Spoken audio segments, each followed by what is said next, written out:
Gospel according to Luke, it's one of the earliest accounts of Jesus' life, and it's actually part one of a unified 2-volume work, Luke Acts. If you compare the opening lines of both of these books, it's clear that they come from the same author, and there are internal clues in the book of Acts, as well as an early tradition that identifies the author as Luke, the traveling companion and co-worker of Paul the Apostle, who we know was also a doctor. Luke opens his work with a preface telling us how and why he wrote this book. He acknowledges that there's many other fine accounts of Jesus' life out there, but he wanted to go back to the eyewitness traditions of as many early disciples as he could, in order to produce what he calls an orderly account about the things that have been fulfilled among us. Now that word fulfilled shows us why Luke wrote this account. For him, the story of Jesus isn't just ancient history. He wants to show how it's the fulfillment of the long covenant story of God and Israel, and bigger than that, of the story of God in the whole world.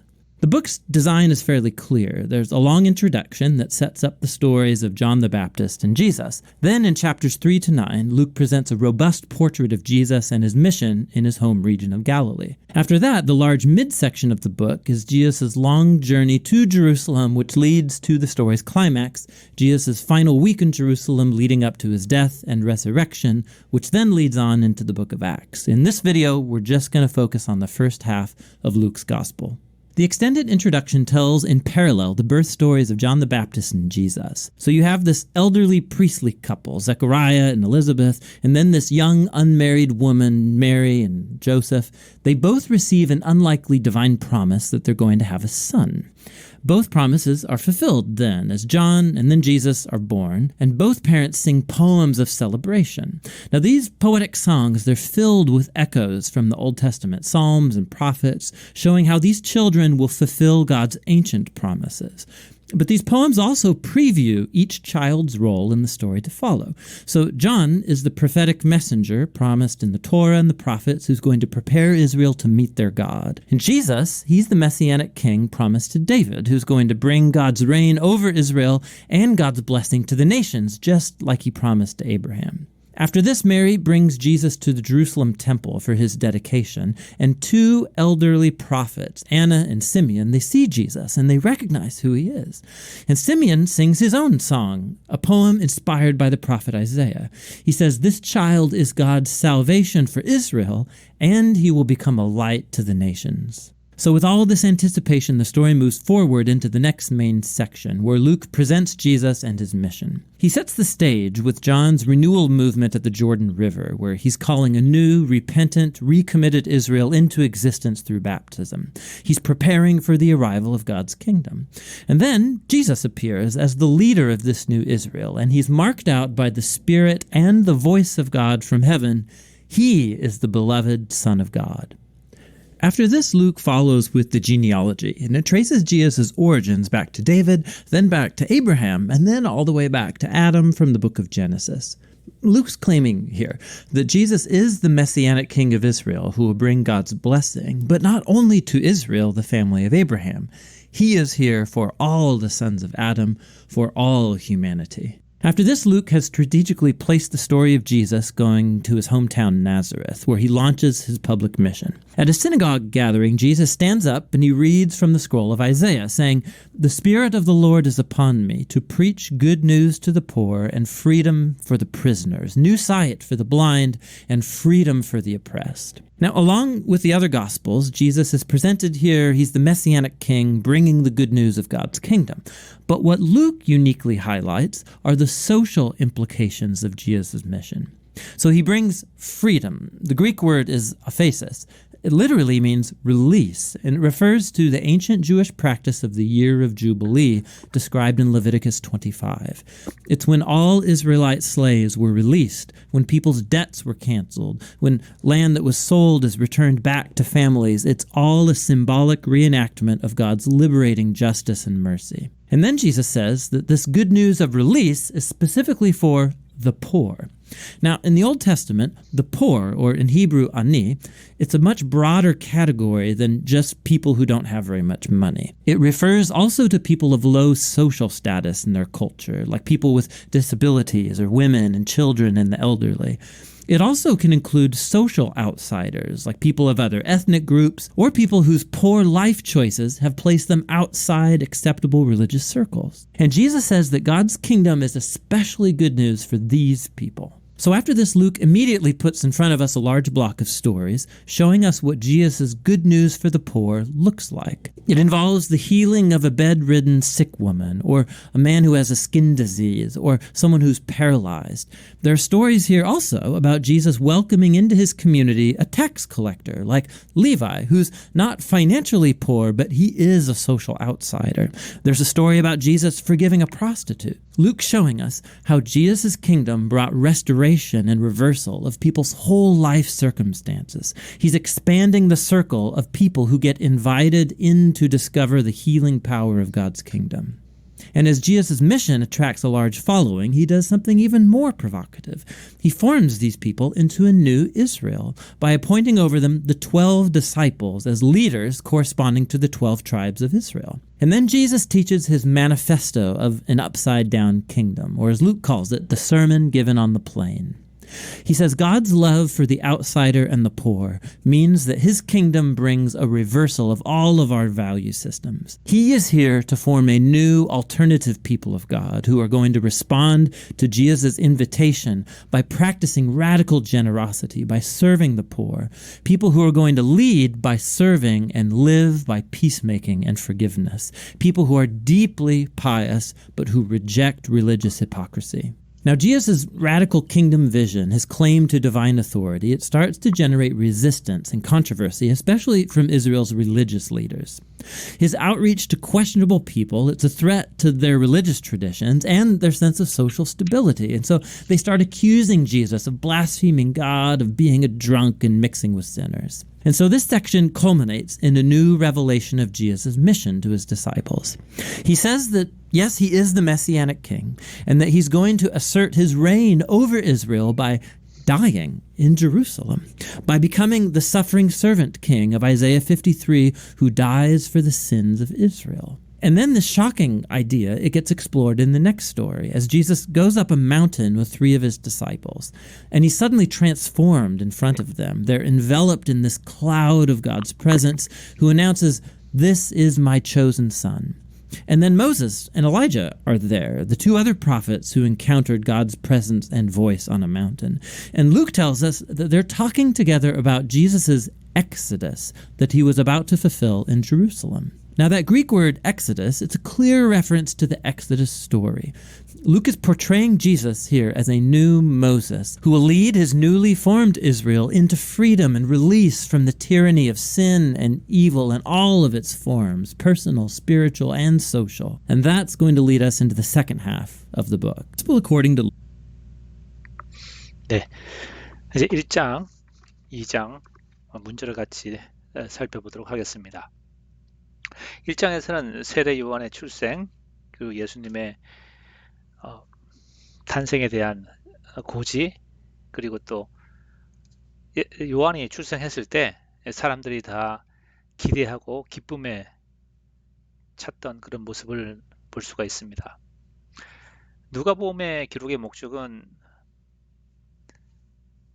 사절에 있는 것처럼 알고 있는 바를, 들은 바를 더 확실하게 하기 위한 것이죠.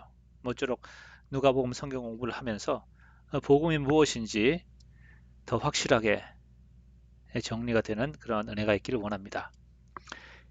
여기 데오빌로라고 하는 그 수신자의 이름은 각하라는 표현으로도 쓰고 있는데요.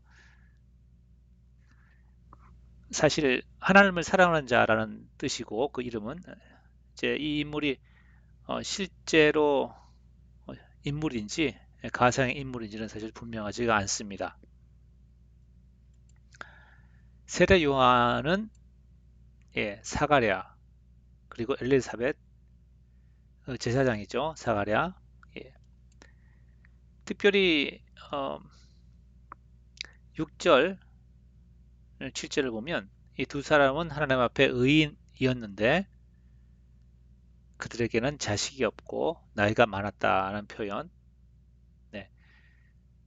하나님의 상급이, 하나님의 공의가 나타나야 하는 그런 상황임을 볼 수가 있죠. 사가랴의 기도 제목은 아들을 얻는 것이었습니다. 성경에 아들이 없는 여인을 통해서 하나님의 일꾼이 태어나게 되는 그런 사건이 많이 있죠. 아브라함, 그리고 또 삼손, 사무엘, 많이 있습니다. 하나님이 이렇게 하시는 것은 하나님께서 그 아이를, 그 일꾼을, 하나님의 종을 보내신다는 사실을 나타내기 위한 것이라고 생각을 합니다. 그것이 한 이유라고 생각합니다. 4번, 세례 요한의 삶은 많은 사람들에게 기쁨을 주는데 이스라엘 백성들이 그들의 하나님께로 돌아오고 또 사람들 간의 깨어진 관계를 회복하게 하는 그 아버지의 마음을 그 자식들에게 돌리게 하고, 그래서 메시아를 기다리게 하는 그러한 사역을 할 것입니다. 저기서 이제 회복과 부흥이란 단어를 썼습니다. 회복과 부흥을 기대하고 기다리게 하는. 사가랴가 천사의 말을 믿지 않았을 때 그는 말을 할 수 없게 되었습니다. 천사가 마리아에게 예수님에 대해서 처음에 세 가지를 말하고 그 다음에 또 한 가지 더, 네 가지를 말하는데, 두려워하지 말라. 너는 하나님께 은혜를 입은 자다. 아들을 낳을 것이고 너는 그의 이름을 예수라 할 것이다.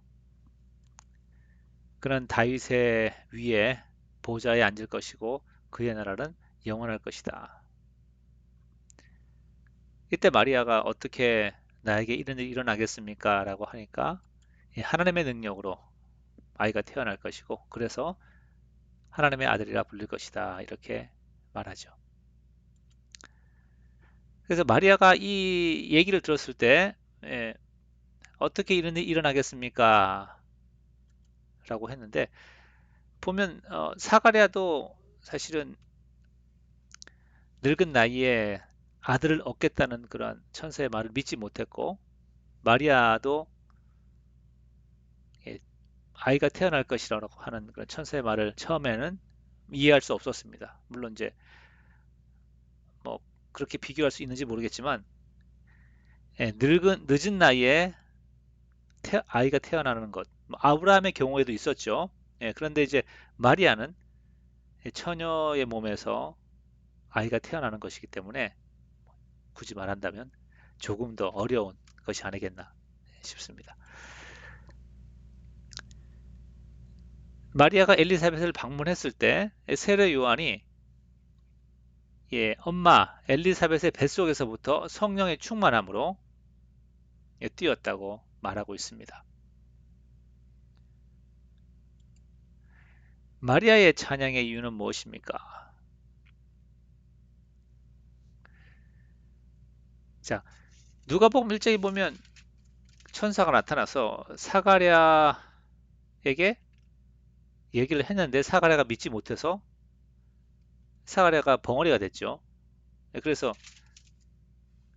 사실 뭐 사가랴가 찬양을 하고 싶어도 할 수가 없었을 거예요.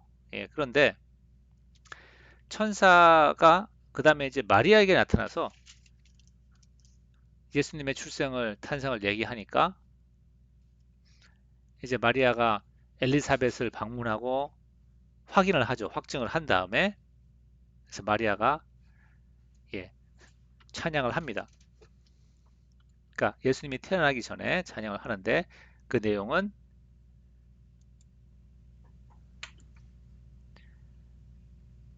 48절에 있죠. 그의 여종의 비천함을 돌보셨습니다. 자비라는 표현을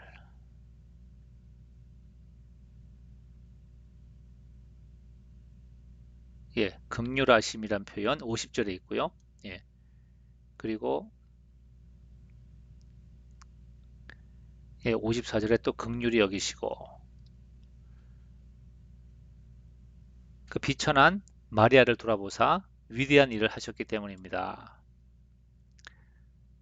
하나님께서는 역사 가운데서 교만한 자를 흩으시고 낮은 자를 높이시는 그 하나님. 그러니까 50절부터 예, 53절까지 하나님께서 이렇게 행하셨다는 사실을 말하고 있고 그렇게 하시는 원인은 조상에게 하신 그 약속의 신실하심으로 예, 그의 종 이스라엘을 도우시는 것이다 이렇게 말하고 있습니다. 답이라고 하면 48절에 있는 것처럼 예, 비천한 그의 종 마리아를 돌보사 위대한 일을 하셨기 때문입니다. 라고 말할 수 있겠습니다. 사람들이 왜 요한의 탄생에 대해서, 요한의 출생에 대해서 놀랐을까요?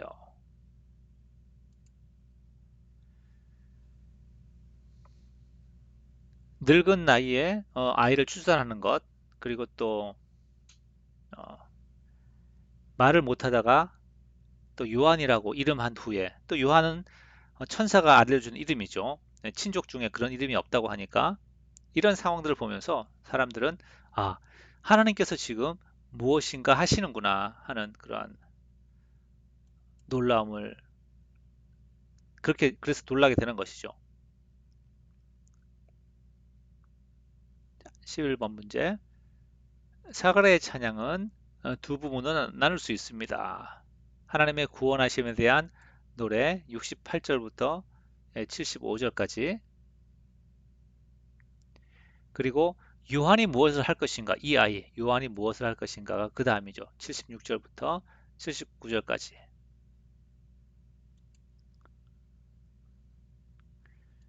주의 종 다윗의 집에 구원의 뿔을 세우신 것은 선지자의 입을 통해서 미리 이미 말씀하신 것으로 그는 조상 아브라함에게 주신 언약을 이루시기 위함입니다. 그래서 그의 백성들이 원수들로부터 노임받아 거룩함과 의로움으로 두려움 없이 하나님을 섬기게 하기 위한 것이 바로 구원의 목적이었습니다. 네, 구원의 목적은 두려움 없이 기쁨과 의로움으로 거룩함으로 하나님을 섬기게 되는 것이죠. 여기서 주의 백성의 원수라고 하는 것은 1차적으로는 이제 이스라엘을 정복한 이방 나라, 또 로마 제국이 될 수 있겠지만 궁극적으로는 그렇게 된 이유가 죄와 사망 때문에, 아니, 죄 때문에 이스라엘 나라가 멸망한 거잖아요.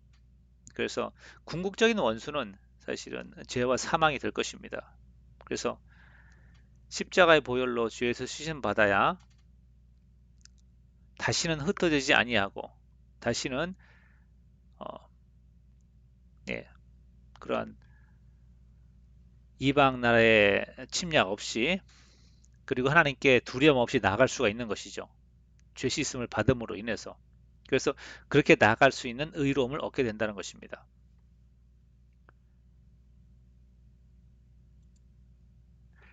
요한은 지극히 높으신 자께서 하나님께서 죄 용서의 방법을 통해 우리를 구원하실 것을 사람들에게 알게 할 것입니다. 하나님의 자비하심으로 인해 사망의 어둠 속에서 소망 없는 자에게 빛이 비추어 평화의 길로 인도하시는 것입니다. 이것이 요한이 하는 일이죠. 용서의 방법을 통해서 구원하실 것이다. 하는 것을. 그래서 요한은 이제 죄 용서의 세례를 주었던 것이죠.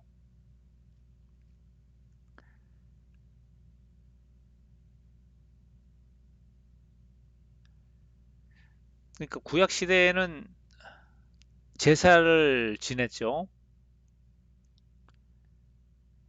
예, 속죄제와 속건제를 드림으로써 예, 요한은 죄를 고백하고 세례를 받음으로써 예, 죄 용서의 은혜를 베풀었던 것입니다. 특별히 누가복음을 보면 예, 가난한 자를 향한 자비하심, 복, 그리고 이런 자를 찾으시는 아버지의 마음, 또 평화라는 표현 많이 나오고 있습니다. 평화.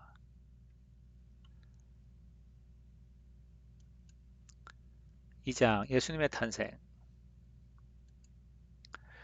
마리아가 임신 중에도 불구하고 베들레헴으로 여행한 것은 호적을 하라는 아구스도 황제의 명령으로 인해서 이제 세금 징수를 위해서 다 호적을 다시 갱신하라고 새로 하라고 하는 것이죠. 자, 요셉이 다윗의 자손인데 그러면 다윗의 고향인 베들레헴에서 살아야 되는데 갈릴리 지역으로 올라와서 몫으로 생계를 이어간다는 것은 고엘이라는 기업을 무르는 제도. 그러니까 가난해서 자기 땅을 팔았을 때 그 형제가 다시 그 빚을 갚아주고 그 기업을 다시 원 주인에게 회복시켜주는 그러한 것이 고엘 제도인데 그런 고엘 제도나 또 회년 제도 50년마다 한 번씩 오는 회년 제도 모든 빚이 탕감되고 또 땅이 원래 주인에게로 원래 그 기업을 받았던 그 가문에게로 돌아가게 해주는 그런 것들이 율법이죠. 구약 율법이 지켜지지 않았다는 것을 우리가 여기서 볼 수가 있습니다.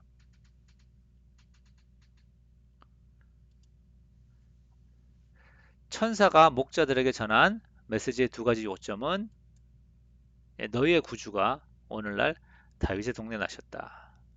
너희의 구주. 강보에 쌓인 아기가 그 표적이다 하는 것이죠. 강보에 쌓인 구주 또 십자가에 못 박힌 구원자의 복음은 세상이 이해할 수 없는 것이죠.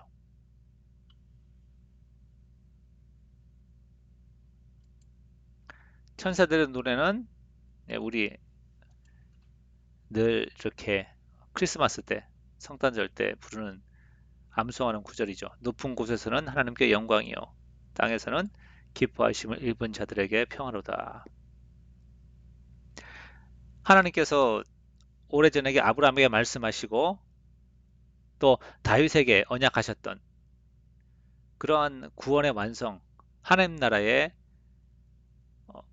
임하심 이런 것이 이제 드디어 예수님이 이 땅에 오심으로 말미암아서 시작되었기 때문에 약속을 지키시는 하나님 또 하나님의 나라가 임하게 하는 그런 하나님 이러한 관점에서 하나님께 영광이라는 것이죠.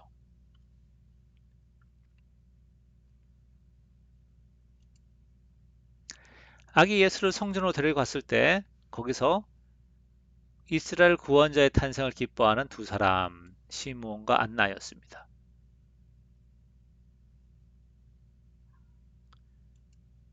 시므온이 이제서야 평화의 눈을 감을 수 있다고 하는데 그는 이스라엘의 회복을 고대하던 자였다고 25절에서 말하고 있습니다. 하나님께서 아브람과 다윗에게 약속하신 그러한 약속들, 복. 그러나 현실은 그거와 정반대죠. 그래서 이 시므온은 거기에 마음을 아파하면서 하나님께서 과연 언제 이스라엘을 회복하실 것인가, 그의 백성을 돌아보실 것인가 라는 그러한 기대, 간구와 또 마음이 그 실망, 뭐 절망은 아니지만 정말로 애끓는 그러한 간구를 드렸던 것 같습니다. 그런데 이제 아기 예수를 통해서 하나님께서 이루 가실 구원의 시작을 보았기 때문에 평화로이 눈을 감을 수 있다고 하는 것이죠. 근데 사실 시므온이 기대하고 보았던 열방의 구원은 2000년이 지난 오늘날까지 아직도 진행되고 있는 것이죠. 이렇게 볼 때 시므온은 성령의 눈을 통하여서 수천 년 앞까지 이루실 하나님의 구원 역사를 이제 보았다고 말할 수 있겠습니다. 예수님의 말씀과 사역을 통해서 많은 사람들의 마음이 드러나게 됩니다. 그들이 진정으로 겸손한지 혹은 교만한지 하나님의 구원을 죄 용서의 구원을 받아들이는지 혹은 자신의 의를 의지하는지. 그 예수님의 십자가의 복음과 그 예수님의 어, 삶을 통하여서 이런 것들이 이제 구별되는 것입니다. 그래서 어떤 사람은 높아지기도 하고, 우리가 잘 아는 것처럼 그 바리새인 시몬의 집에서 예수님이 식사하실 때 거기 예수님의 발에 향유를 붓고 이제 눈물을 흘리고 발을 닦아주던 머리칼로 그 여인이 있었고, 시몬이 있었죠. 사실 시몬은 바리새인으로서 유대 사회의 어떤 리더였고, 어쩌면 그 여인은 죄가 많은 그러한 삶을 살았던 그런 여인이었습니다. 그런데 예수님과의 뭐 길게 말씀드리지 않겠지만 그 사건을 통하여서 예수님은 그 여인을 높여주십니다. 높여주시고 시몬은 낮추시는 것이죠. 무엇 때문에 그렇게 되는 것이죠? 예수님을 어떻게 받아들이느냐. 예수님을 사랑했던 그 여인은 높아지고, 예수님을 이 여인보다 덜 사랑했던 시몬은 낮아지는 것이죠. 그렇게 하기 위해서, 그렇게 이제 그 사람들의 마음이 나타나기 위해서 그 마음 속에 겸손한지 아니면 교만한지 그렇게 나타나기 위해서 예수님은 버림받게 되는 것이고 십자가에 못 박히게 되는 것이죠. 이로 인해서 마리아는 고통을 받을 것이라는 구절, 34절, 35절에 있습니다. 2장 34절, 35절. 34절.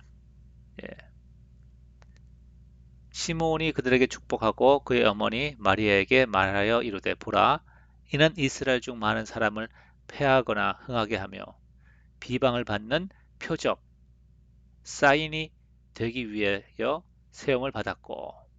35절. 또 칼이 내 마음을 찌르다리니 이는 여러 사람의 마음의 생각을 드러내려 함이니라 하더라. 그래서 예수님이 이렇게 말씀하시죠. 요한복음 9장에 보면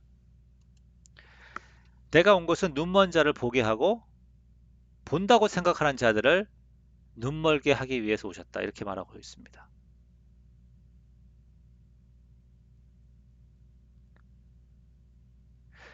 내가 모른다고 생각하고 내가 가치 없다고 생각하고 겸손하게 하나님의 긍휼을 구하고 주님께 나오는 자들은 거기서 누구를 만나죠? 예수님을 만나는 것이죠. 죄 용서를 경험하고 은혜가 무엇인지 경험하는 것입니다. 그런데 바리새인처럼 죄 용서가 없어도 자기 스스로 구원받을 수 있다고 생각했기 때문에 바리새인들은 예수님의 죄 용서의 방법을 싫어한 것입니다. 그래서 그들은 하나님의 방법, 죄 용서의 방법을 알지 못하고 그들은 스스로 자기가 똑똑하다고 생각을 했는데 결국에는 생명의 길을 보지 못하게 되는 그런 눈먼 자가 되는 것이죠. 그래서 참 이것은 그 십자가의 아이러니이자 신비인 것입니다. 예수님은 걸려 넘어지는 실족케 하는 돌이 됨과 동시에 모퉁이 돌이 되셨습니다. 예수님이 이렇게 말씀하시죠. 나로 인해 실족지 않는 자는 복이 있도다.